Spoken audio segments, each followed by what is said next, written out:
The IRA's disastrous border campaign between 1956 and 1962 caused nothing but damage. There was a palpable shift in sentiment as more Republicans were politicized and the civil rights movement was gathering momentum.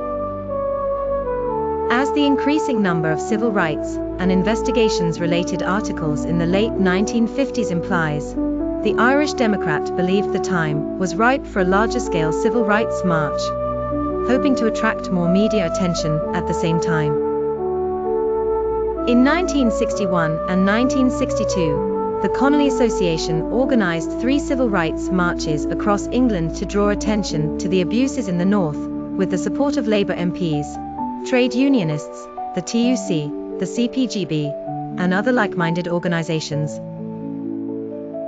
Tony Coughlin was hired full-time to organise long-distance national marches through English cities.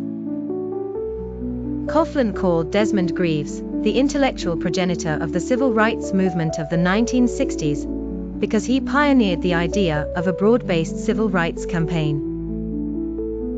Greaves attempted many of the tactics used in the civil rights campaign. The first march was launched from London to Birmingham, then from Manchester to Huddersfield, and finally from Liverpool to London. The purpose of the march was to end the SPA, release Republican prisoners, recognise the Irish trade unions, get a public inquiry into the conduct of the Belfast government, and defend Irish neutrality. The information obtained was quickly written up in the Democrat.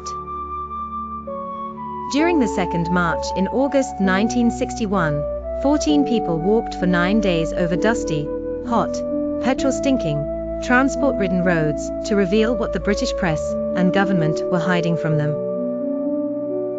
Those freedom marches were specifically aimed at the British people to raise awareness.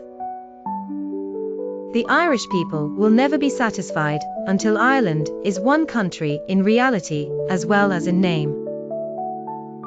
Because Coughlin returned to Ireland, Sean Redmond took over and organised the third march.